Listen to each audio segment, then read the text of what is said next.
So for the past 20 years, I've been helping Malaysians and other Southeast Asians to speak better English. And through training thousands of Southeast Asians, I've discovered a very surprising truth. I've discovered that how well somebody communicates in English actually has very little to do with their English level. It has a lot to do with their attitude towards English. There are people out there who have a very, very low level of English and they can communicate very, very well. One of them that I remember was a student, a participant of mine named Faisal. He was a factory supervisor. English level very, very low. But this guy could just sit and listen to anybody very calmly, clearly, and then he could respond, absolutely express his thoughts beautifully at a very low level of English.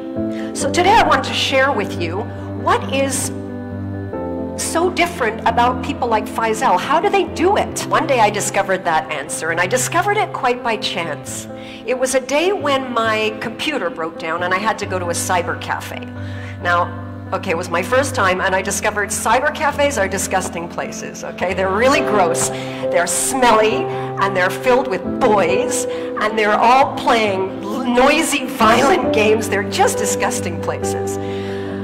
But I had to go there, so I sit down, and I start noticing this guy beside me, and I become very, very interested in this guy next to me. Now, this guy is playing this game that is basically, it's like shooting people until they die, and that's it, right? That's the game, right? And I'm noticing that this guy is not very good. He's like, in fact, terrible, right? Because I'm looking and I'm seeing like a lot of shooting and not much dying, right? But what really interested me was behind this lousy player were three of his friends sort of standing there watching him play. What I really noticed was, even though this guy was terrible, even though his friends were watching him, there was no embarrassment, there was no feeling of being judged, there was no shyness.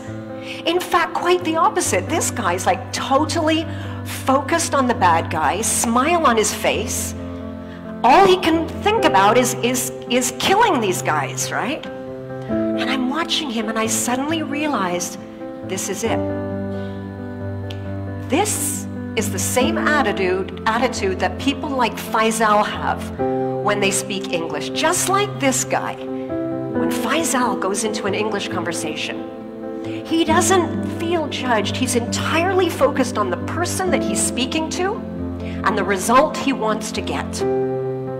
He's got no self-awareness, no thoughts about his own mistakes. So this is what English is today. It's just a tool to play around with to get a result, like a computer game. Now the challenge is that we know in schools all around the world, right? English is not really being taught like it's a tool to play with. It's still being taught like it's an art to master. And students are judged more on correctness than on clarity. Some of you might remember the old comprehension exam in school. Does anybody remember in school when you would get a question about a text that you read? You'd have to read through some text, right?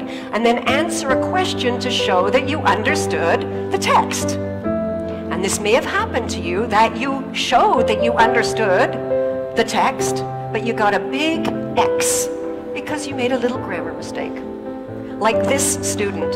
Now this student clearly understood paragraph 4, but no, not correct, because he left the letter N off the word environment.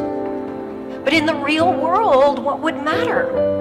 In the real world, what would matter is, did you understand the email, or did you understand your customer, so that you can go ahead and take action?